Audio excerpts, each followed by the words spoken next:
Bonjour à tous, всем привет. Cette vidéo se veut une introduction à la langue russe où je vais vous présenter les bases de chez base du russe. Si vous êtes débutant, cette vidéo est faite pour vous et si vous avez déjà un petit niveau, c'est toujours bien de revoir l'essentiel. Donc sans plus attendre, on va attaquer. Le premier point que je veux mentionner, c'est bien entendu l'alphabet ainsi que les règles de lecture. C'est la première chose à connaître, c'est vraiment l'essentiel de la langue. Et si vous débutez, eh bien, sachez qu'il faut environ une semaine pour les maîtriser. Sachant que une semaine, c'est pour étudier, vraiment connaître l'alphabet et les règles de lecture. Mais ensuite, il faudra un peu plus de temps pour vous habituer. Mais ça va venir naturellement. Plus vous allez apprendre, notamment de vocabulaire, plus vous allez développer des automatismes qui font que ce sera de plus en plus confortable de lire le russe. Je ne vais pas dans cette vidéo vous présenter l'alphabet et les règles de lecture parce que ça prendrait un peu plus de temps qu'une dizaine de minutes comme je compte faire aujourd'hui. Mais si vous le souhaitez, si vous n'avez pas encore ces bases ou que vous souhaitez les renforcer, eh bien allez dans la description de la vidéo et vous aurez accès à un programme gratuit sur justement ce sujet-là, sur l'alphabet et les règles de lecture, où je vous accompagne pendant une semaine pour apprendre tout cela. 3 vidéos sur l'alphabet et 4 vidéos sur les règles de lecture. Les règles de lecture, c'est, vous savez, comme en français, quand on a la lettre A et la lettre N, ça fait pas Anne, ça fait An. Eh bien, en russe, il y a des règles plus ou moins similaires qu'il faut connaître. Donc l'alphabet ne suffit pas, il faut aussi connaître et maîtriser les règles de lecture. S'il vous plaît, je vais faire un avertissement là, n'utilisez pas de méthode, ou ne vous basez pas sur les transcriptions latines du russe. Vous savez, quand il y a la phrase écrite en russe et en dessous, il y a en lettres françaises, en lettres latines, eh bien la transcription de ce mot ou de cette phrase. N'utilisez pas cela parce que ça va vous donner de très très très très mauvaises habitudes de prononciation et aussi de lecture, parce qu'en fait vous allez rester dans votre confort et vous n'allez pas finalement progresser. Je veux dire, ça n'existe nulle part, il n'y a aucun livre russe qui est écrit en alphabet latin. Donc il faut vous habituer au plus vite à l'alphabet russe, à l'alphabet cyrillique. Donc faites-le au plus vite, ça devrait être votre priorité si vous apprenez le russe. La seule exception à ça, c'est éventuellement si vous préparez un petit voyage en Russie ou quoi, vous savez que vous continuerez pas de toute façon, mais vous avez quand même envie de savoir comment on dit bonjour, merci, au revoir, etc. dans les restaurants, l'hôtel, etc. Donc dans ce cas-là, à la rigueur, je vous l'accorde, vous pouvez ne pas apprendre l'alphabet russe, et encore, pour vous diriger sur les panneaux, c'est pas top. Mais voilà, c'est la seule exception que je donnerai, c'est si vous n'êtes pas sérieux dans l'apprentissage, alors vous pouvez vous passer de l'alphabet et des règles de lecture. Mais si vous êtes sérieux, eh bien continuez cette vidéo et faites en sorte de connaître ce premier point, de maîtriser ce premier point. Le deuxième, il concerne l'ordre des mots. L'ordre des mots, en général, en russe, eh bien, ça va être assez similaire au français. Le russe, je rappelle, c'est une langue européenne au final, donc on a des racines plus ou moins communes, et donc vous allez retrouver des structures sujet, verbe, complément assez classiques pour nous qui sommes français. Il y a toujours des petites différences, par exemple l'adjectif, vous savez, c'est comme en anglais, on inverse l'adjectif et le nom. L'adjectif est plutôt avant le nom qu'après, mais en général, la structure globale des phrases, c'est sujet, verbe, complément. Mais il y a un petit mais, c'est que l'ordre des mots en russe est plus libre qu'en français. Ça veut dire que, là je vous ai mis l'exemple de la phrase « j'aime la Russie », eh bien cette phrase, bien sûr, vous pouvez la dire de cette manière, c'est-à-dire « ya » qui signifie « je »,« люблю » qui signifie « aime » et « Россию » qui signifie « Russie ». Donc littéralement « je aime Russie » pour dire « j'aime la Russie ». Donc sujet, verbe et complément. Et complément d'objet direct en l'occurrence. Ça c'est comme ça que les Russes parleraient dans la rue au quotidien, je veux dire, c'est comme ça qu'on parle normalement en russe. Mais vous avez la possibilité aussi d'arranger la phrase de cette manière-là. Là, ce sont exactement les mêmes mots, mais arrangés différemment. Ici, vous avez complément, verbe, sujet, Россию люблю я, люблю Россию я, etc., etc. Vous avez la possibilité de faire des arrangements divers, mais sachez que c'est plutôt utilisé dans le cadre, disons, quand vous voulez donner un style, que que ce soit un style poétique ou bien dans certaines chansons par exemple. Dans ce cas-là, on peut se permettre, enfin c'est pas que dans ce cas-là, mais en tout cas ces phrases sont grammaticalement correctes et ce genre de structure un peu inversée, vous allez le croiser surtout dans des chansons, dans des poèmes, dans de la littérature, bref, quand on veut donner un style. Mais sachez que c'est possible d'inverser, enfin, de changer l'ordre des mots. Donc parfois, ce qu'on fait, moi, en tout cas avec les élèves, quand on travaille sur des chansons, notamment, ou des poèmes, eh bien parfois je suis amené à remettre les mots dans une syntaxe un peu plus compréhensible, un peu plus courante, pour ensuite étudier la phrase, parce que eh bien, voilà, le chanteur ou le poète a choisi de modifier l'ordre des mots. Donc voilà, c'est quelque chose à savoir. C'est plutôt une bonne nouvelle quand on s'exprime, parce que ça veut dire qu'il y a moins de risques de faire d'erreurs. Mais voilà, quand on va écouter, quand on va consommer du contenu ou quoi, eh bien dans ce cas-là, il faut être attentif, puisque c'est pas l'ordre des mots qui va déterminer la fonction, leur fonction. Mais bon, on va pas parler de ce sujet-là, puisque ça touche aux déclinaisons. Pour l'instant, souvenez-vous juste que l'ordre des mots en russe, il est plus ou moins similaire au français, mais il est quand même plus libre. Et le troisième point, vous voyez déjà, il y a une bonne nouvelle. Le troisième point, là, celui-là, il va vous faire plaisir, c'est qu'en russe, il n'y a pas de déterminant. Les déterminants, le, la, les, un, une, des, les articles définis et indéfinis, eh bien, la bonne nouvelle, c'est ça, c'est qu'il n'y en a pas. C'est bien, non? Donc regardez, je vais vous faire une phrase d'exemple qui ressemble un peu à la première. Ça vous fait du vocabulaire en plus, c'est sympa. Et on voit un peu la conjugaison. Tu aimes la Russie? Eh bien, ça va faire Ты любишь Россию. Vous voyez? Ты любишь Россию. Il n'y a pas d'équivalent au la, puisqu'il n'y a pas d'article en russe. Donc, tu aimes la Russie.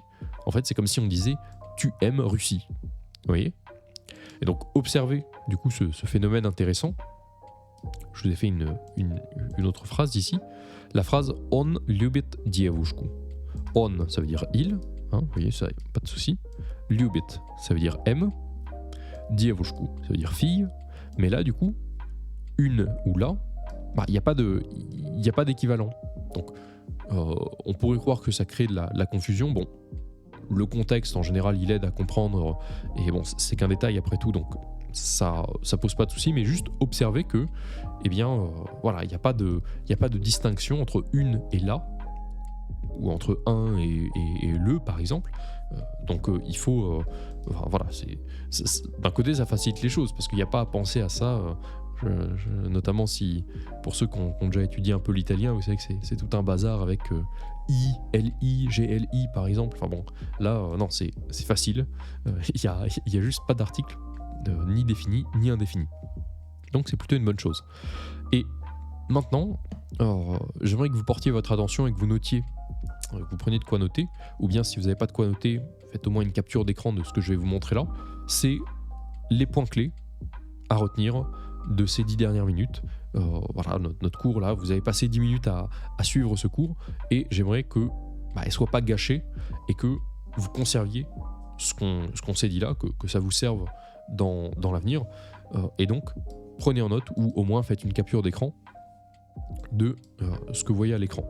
Donc, premièrement, la première chose à retenir, c'est que l'alphabet plus les règles de lecture, ça doit être votre priorité. Si vous ne les maîtrisez pas, ou si vous avez des doutes, vous devez absolument corriger cela. Moi, je vous offre un programme d'une semaine. Le lien est dans la description, c'est le premier lien. Et vous pourrez régler ça au plus vite. Le deuxième point, c'est donc l'ordre des mots. Vous avez compris qu'il est assez libre, et je pourrais aussi ajouter et similaire au français. Le russe reste une langue européenne, comme je vous l'ai dit, donc on a quand même des similitudes. Sujet, verbe, complément, c'est assez libre, mais similaire au français tout de même. Et le troisième point, c'est celui qu'on vient de voir, c'est qu'il n'y a pas de déterminant. Il n'y a pas de le, la, les, un, une, des en russe, ça n'existe pas. Il y a des pronoms, des pronoms démonstratifs, par exemple ce, cette, c'est, ou celui, celle-là, etc. Mais il n'y a pas d'article défini, indéfini. Donc ça, c'est une plutôt bonne nouvelle, ça nous facilite les choses. Et pour ne pas perdre aussi le vocabulaire et la grammaire qu'on a vu aujourd'hui, indirectement, eh bien, j'ai envie de vous faire réviser et que vous maîtrisiez ces phrases-là. Donc la première, я люблю Россию, ça veut dire j'aime la Russie. La deuxième, ты любишь Россию, ça veut dire tu aimes la Russie. Ты любишь Россию. N'hésitez pas à répéter en même temps que moi, hein, profitez-en pour ça, pour la prononciation. Ты любишь Россию, tu aimes la Russie. Et la troisième phrase, он любит девушку. Qu'est-ce qu'elle veut dire? Je te fais un mini-test comme ça. Tu peux mettre pause avant que je dévoile. 3, 2, 1. Et voilà, ça veut dire il aime une ou bien il aime la fille. Hein, comme en russe, on peut pas... Comme je dis, il n'y a pas de déterminant, donc on peut traduire des deux manières. Он любит девушку. Ces phrases-là, même si vous ne comprenez pas encore, si vous êtes débutant, c'est normal que vous ne compreniez pas la grammaire là-dessous. Pourquoi est-ce que là c'est Россию? Pourquoi est-ce que люблю, любишь, любит, hein, ne cherchez pas à comprendre, mais juste apprenez ces phrases, parce que déjà, elles vont vous permettre de remémorer les règles qu'on a vues aujourd'hui, mais en plus, eh bien, ça va indirectement préparer le terrain quand vous allez voir par exemple l'accusatif, les déclinaisons, ou même juste la conjugaison du verbe aimer. Hein, vous connaissez déjà les trois premières formes. Donc parfois c'est comme ça qu'il faut fonctionner. Apprentissage bête et méchant de phrases. Donc ça c'est même un conseil que je vous donne gratuitement et en plus de ce cours, c'est apprenez plutôt des phrases que des mots, puisque les phrases elles contiennent de la grammaire et vous pourrez ensuite moduler avec votre vocabulaire. Alors que les mots, si vous connaissez les mots, il va falloir tout construire quand vous allez vouloir vous exprimer. C'est moins pratique que de connaître des phrases. Donc ceci étant dit, je vais peut-être faire une partie 2, voire 3, voire 4, je vais peut-être en faire une série de cette vidéo si elle vous a plu. Donc n'hésitez pas à me faire votre retour en commentaire, quel que soit votre niveau d'ailleurs, et mettre un petit j'aime. Ça fait toujours plaisir et ça m'encourage à continuer. Ça m'indique que justement vous voulez une partie 2 et pourquoi pas toute une série là-dessus sur les bases du russe. Et avant de terminer, je voulais aussi vous parler, pour ceux qui veulent vraiment aller plus loin avec moi, en ce moment, si vous regardez cette vidéo à sa publication, je propose 3 offres différentes en fonction de votre niveau et de vos besoins. La première, c'est une session de groupe pour les débutants, c'est-à-dire des cours de groupe. Il s'agit de 3 mois de cours de groupe. On sera 10 au total en visioconférence et on va se voir 3 fois par semaine. 3 fois par semaine, lundi, mercredi, vendredi. Toutes les semaines pendant 3 mois. Et l'idée, c'est de travailler un maximum, à un rythme quand même supportable, pour progresser un maximum, pour te donner les bases de je ne connais rien du tout de la langue russe, je connais même pas l'alphabet, jusqu'à un niveau correct avec des bases intéressantes. Donc c'est un concept qui a beaucoup plu à mes élèves et donc je le relance.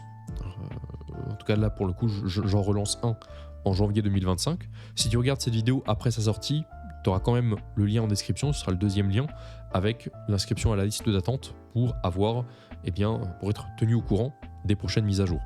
Donc ça si tu es débutant et que si ce que tu as appris dans cette vidéo, tu sens que c'est à peu près ton niveau, c'est la session débutant qu'il te faut.